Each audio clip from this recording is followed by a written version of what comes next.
Assalamualaikum warahmatullahi wabarakatuh. Bertemu kembali dengan saya, Vinda Yani Trisna, mahasiswa dari Prodi Akuntansi.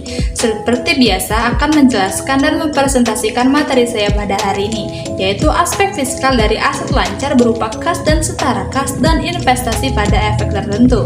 Penasaran kan penjelasan materi pada hari ini? Mari kita dengarkan bersama penjelasan berikut ini. Untuk mempermudah kita dalam memahami materi pada hari ini, saya akan menjelaskan terlebih dahulu dasar pada judul materi. Pertama, kita harus mengetahui apa sih aspek fiskal itu. Fiskal sendiri adalah segala urusan yang berkenaan dengan pajak atau pendapatan negara. Fiskal berasal dari masyarakat dan dianggap oleh pemerintahan sebagai pendapatan yang digunakan untuk pengeluaran berbagai program. Pada kebijakan fiskal terdapat dua aspek fiskal, yaitu aspek kualitatif dan aspek kuantitatif. Aspek kualitatif ini lebih berfokus pada membahas jenis-jenis segala jenis pembayaran dan subsidi, sementara pada aspek kuantitatif berfokus membahas segala sesuatu yang memiliki hubungan dengan jumlah uang yang harus ditarik dan dibelanjakan. Membahas sedikit mengenai aset lancar, saya akan menjelaskan secara singkat mengenai aset lancar. Aset lancar yaitu kekayaan perusahaan yang mudah untuk diubah menjadi uang tunai.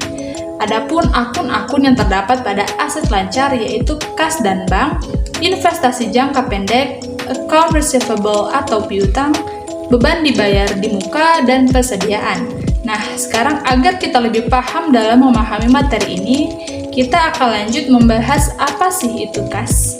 Kas adalah aset perusahaan paling liquid dan dapat digunakan untuk memenuhi kebutuhan kegiatan operasional perusahaan dengan segera. Dalam artian, likuiditas menggambarkan kemampuan perusahaan untuk melunasi kewajiban yang harus segera dibayar atau kewajiban jangka pendek. Hal tersebut menandakan bahwa perusahaan memiliki resiko yang relatif kecil untuk tidak dapat melunasi hutangnya, tetapi bukan berarti perusahaan secara terus-menerus mempertahankan persediaan kas dengan jumlah yang sangat besar, sehingga diperlukannya manajemen kas yang baik oleh perusahaan. Kas juga terbagi menjadi dua, yaitu kas kecil dan kas besar.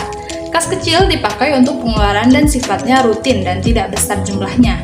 Kas besar dipakai oleh perusahaan untuk pengeluaran dengan jumlah yang besar dan biasanya uang tunai kas besar disimpan di dalam berkas. Kalau tadi kas sudah dijelaskan, saya akan menjelaskan lagi tentang kas setara. Loh, apa emangnya kas biasa dan kas setara itu beda ya?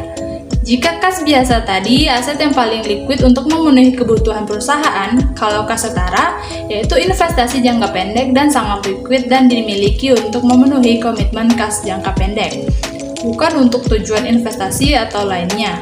Oleh karena itu, investasi umumnya diklasifikasikan sebagai setara kas hanya jika akan segera jatuh tempo dalam waktu 3 bulan atau kurang sejak tanggal perolehan. Jadi sudah paham kan perbedaan kas biasa dan kas setara? Adapun hal yang tidak dapat termasuk dalam kas dan kas setara yaitu deposito. Hal ini disebabkan karena deposito dianggap karena tidak dapat digunakan sewaktu-waktu. Materai juga tidak termasuk dalam kas karena ini tidak termasuk dalam pengertian kas, sekalipun persediaan ini sering disimpan oleh kasir perusahaan.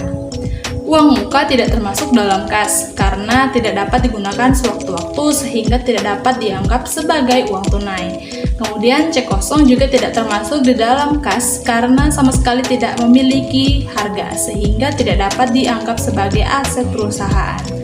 Bagaimana cara mengonsepkan pembukuan tabungan?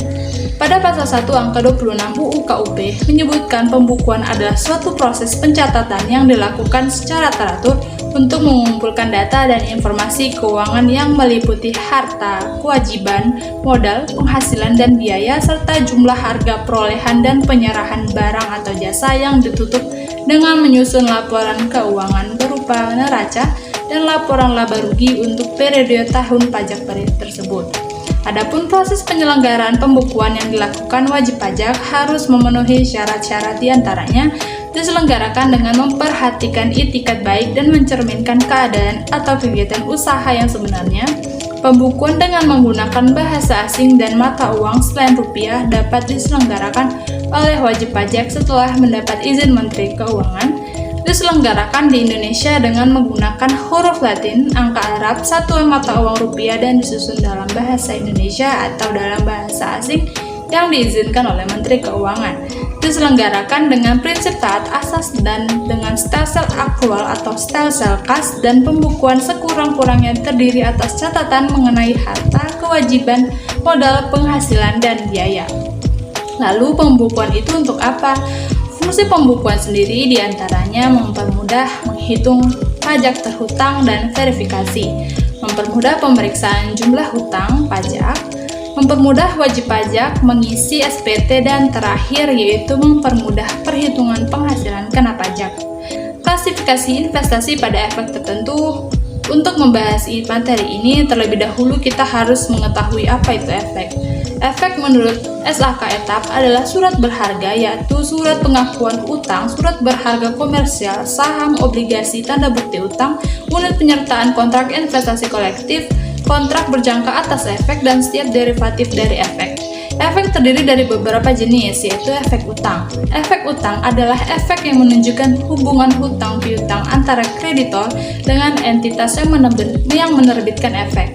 Efek utang dibagi lagi menjadi 3 klasifikasi, yaitu dimiliki hingga jatuh tempo. Maksudnya adalah suatu efek hutang atau efek ekuitas yang bertujuan dimiliki hingga jatuh tempo.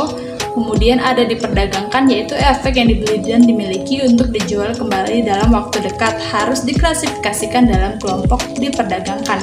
Dan terakhir yaitu tersedia untuk dijual, di mana efek yang tidak diklasifikasikan dalam kelompok diperdagangkan dan dalam kelompok dimiliki hingga jatuh tempo harus diklasifikasikan dalam kelompok tersedia untuk dijual.